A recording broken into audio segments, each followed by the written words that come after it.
जी, राम लहर से ऐसे डर के भागे कि उत्तर प्रदेश से सीधा राजस्थान में पहुंचे, लोकसभा से राज्यसभा। अब ये कैसा मैसेज है अपने ग्राउंड में कार्यकर्ताओं को कि कांग्रेस में यूपी में लड़ने का दम भर भी नहीं है? आदरणीय, आपको बसंत पंचमी की शुभकामनाएं। आपने बहुत अच्छा प्रश्न किया है, कार्यकर्ताओं का भी किया है, राज्यसभा में किसको जाना चाहिए वो भी किया है, सोनिया गांधी जी के लिए भी किया। सोनिया गांधी जी देखिए, उन्होंने पूरा जीवन गरिमामय जीवन का अपना संदेश दिया देश को, और कभी चुनाव नहीं आ रही, अजय रही है। राजस्थान से आना हिंदी पट्टी के लिए शुभ है। आप ये अपन कह रहे हैं वहां से भागी नहीं है, स्वास्थ्य ठीक नहीं है। और उन्होंने रायपुर में पिछले साल जो सम्मेलन हुआ था उसमें भी एक संदेश दे दिया था, इशारा कर दिया था कि अब मैं मेरी पारी को विराम देना चाहती हूँ। तो ये हम मार्गदर्शक मंडल में, हमारे जो बड़े होते हैं उनको मार्गदर्शन मंडल में नहीं भेजते, हमारे साथ रखना चाहते हैं, जो हमारे ऊपर सर पे उन पर हाथ रहे। देखिए, अब आपने जो बात करी राज्यसभा की, राज्यसभा इसको सोनिया गांधी जी के से नहीं जोड़ा जाए, ये मेरा आग्रह है। राज्यसभा में मैंने पहले भी कई बार कहा, एक क्राइटेरिया बन गया कि 3 बार जमानत जब्त कराओ तो राज्यसभा मिलेगी, 4 बार कराओ तो जमानत आपको CWC राज्यसभा मिले। इस कारण से कांग्रेस का ये जो डिबेकल हो रहा है देश के अंदर, कांग्रेस का ये कारण है। जहां तक कार्यकर्ता की तो कोई सुन नहीं रहा है। कार्यकर्ता को दिया जाता तो इनमें जितनी लिस्ट आई इसमें कार्यकर्ताओं के नाम होते। जहां तक उत्तर प्रदेश की बात है, आप देखेगा अगर प्रियंका गांधी को 20 साल पहले आपने बेल्लारी का एग्जाम्पल दिया, बेल्लारी का चुनाव सारा कंट्रोल में प्रियंका गांधी जी का था। आप तो वरिष्ठ, आपको याद होगा, शायद 60,000 से जीती थी वहां से, और सुषमा स्वराज जी हारी थी। उस समय एक प्लान था कि अमेठी खाली होगा और प्रियंका गांधी चुनाव लड़ेंगी। अगर उस समय प्रियंका गांधी को चुनाव लड़ा दिया जाता तो आज ये स्थिति ना देश की होती ना कांग्रेस पार्टी की होती। अब रायबरेली से अगर प्रियंका गांधी जी को लड़ाया जाएगा तो 101% वो जीतेंगी और कांग्रेस की उत्तर भारत में वापसी होगी और बड़ी जबरदस्त होगी। लेकिन कार्यकर्ताओं की अगर उपेक्षा होगी और जिस प्रकार से जमानत जब्तियों को अगर प्रतिनिधित्व दिया जाएगा, ये कांग्रेस को कंट्रोल करेंगे, तो फिर कोई भी इस चीज को, ना तो मोदी जी कुछ कर सकते, ना प्रियंका गांधी कर सकती, ना आप और मैं कर सकते। चलिए, आप कभी कहते हैं कि कार्यकर्ता महान न होता तो उसका भी नाम होता कहीं ना कहीं, और दूसरी तरफ आप कह रहे हैं कि अजय रही हैं सोनिया गांधी, और हमारे यहाँ किसी को मार्गदर्शन मंडल में नहीं भेजा जाता। अब अजय आलोक जी, मैं पूछना चाहती हूं संकेत क्या है, क्योंकि सोनिया गांधी जी को भी निमंत्रण दिया है कांग्रेस के कार्यकर्ताओं ने, यूपी के अध्यक्ष ने कांग्रेस पार्टी के, लेकिन ना अब तक राहुल गांधी का अमेठी से लड़ने का कोई पैगाम आया है, ना प्रियंका गांधी वाड्रा का रायबरेली से लड़ने का कोई पैगाम आया है। लेकिन सोनिया गांधी और राहुल गांधी 2019 से लेकर अब 2024 तक एक ही डेवलपमेंट हुआ है कि पहले अमेठी छोड़कर चले गए थे, अब रायबरेली से निकल गए। संकेत क्या जा रहा है?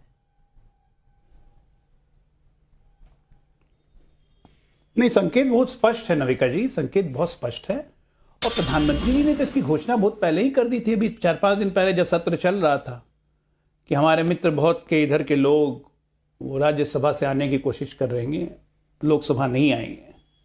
तो प्रधानमंत्री जी ने कह दिया था ना। अब देखिए तो आ गया, सोनिया जी जा रही हैं।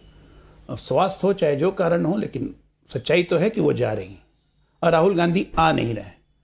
और इसके कारण कांग्रेस में बहुत खुशी भी है यूपी में कि दोनों नहीं आ रहे। ये दोनों नहीं आएंगे तो समाजवादी पार्टी की मदद से, आपकी मदद से कांग्रेस कुछ अच्छा कर पाएगी। अभी आपने अपने विश्लेषण में बताया कि 2004 में हम हार गए थे। जानती हैं, हम सही में हार गए थे, उसमें कोई शक नहीं है, जनादेश का हम सम्मान करते हैं। लेकिन हमारी सीटें थी 138, और जो कांग्रेस कहती है कि हमने जीत दर्ज की और लोकसभा में सोनिया गांधी की बदौलत हम आए, तो उनकी बदौलत ये आए थे 145। वोट प्रतिशत था हमारा 22.4%, कांग्रेस का था मात्र 26.5%। ये 4% की बढ़त लेके इनको लगता है कि इन्होंने भारत को जीत लिया।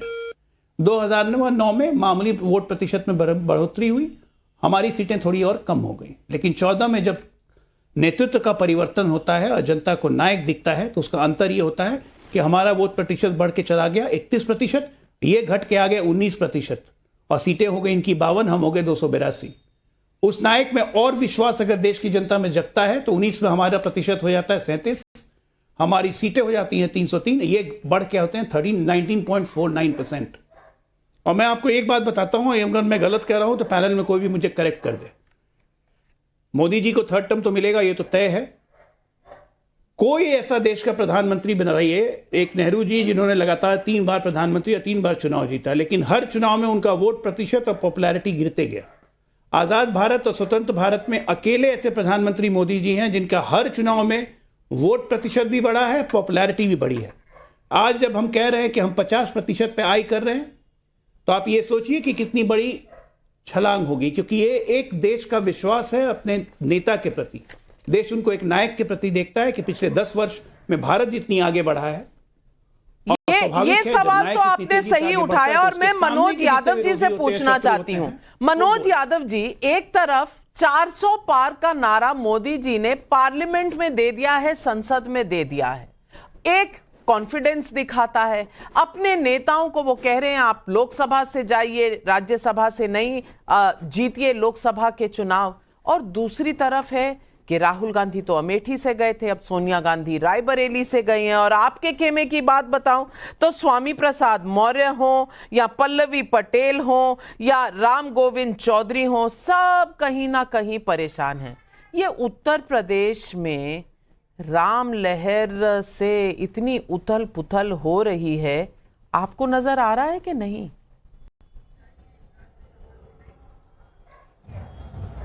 नविका जी, आपको नमस्कार, आपके पैनलिस्ट जो भी साथी हैं सबको नमस्कार, और आपके दर्शकों को भी मेरा नमस्कार।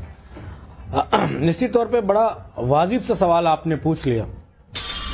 समाजवादी पार्टी में नेताओं को, हमारे गठबंधन के दलों को अपनी बात कहने का हक है, सवाल उठाने का हक है, लेकिन जिस दल की आप बात कर रही हैं, जिसके बारे में आजकल बड़ी चर्चा है, उस दल में सवाल पूछने का अधिकार का वध कर दिया गया। और ऐसा वध किया गया है कि कोई गलती से सपने में भी सवाल नहीं पूछता। हाँ, क्या बोलना है वो सवाल जरूर पूछते हैं, क्योंकि मोहन यादव जी मध्य प्रदेश के सीएम साहब आए थे आजमगढ़ कल, पूछ रहे थे क्या लाइन लेनी है, तो ऐसा ना हो कहीं मैं लाइन से अलग हट के बोल दूं तो आका हमारे नाराज हो जाए। वो वीडियो वायरल है, राष्ट्रीय अध्यक्ष जी ने ट्वीट भी किया है, वो पूरी दुनिया देख रही है कि बोलने के लिए क्या परमिशन लेनी पड़ती है बीजेपी में। इसके लिए बीजेपी को बहुत बहुत बधाई। कम से कम अपना आंतरिक लोकतंत्र खत्म करने के लिए आप पहले दल जाने जाओगे। वैसे मैं राजनीतिक रूप से एक व्यक्ति होने के नाते, जब मैं पॉलिटिक्स में नहीं था तब मुझे लगता था कि BJP is a single party जहां पे लोकतंत्र जिंदा है।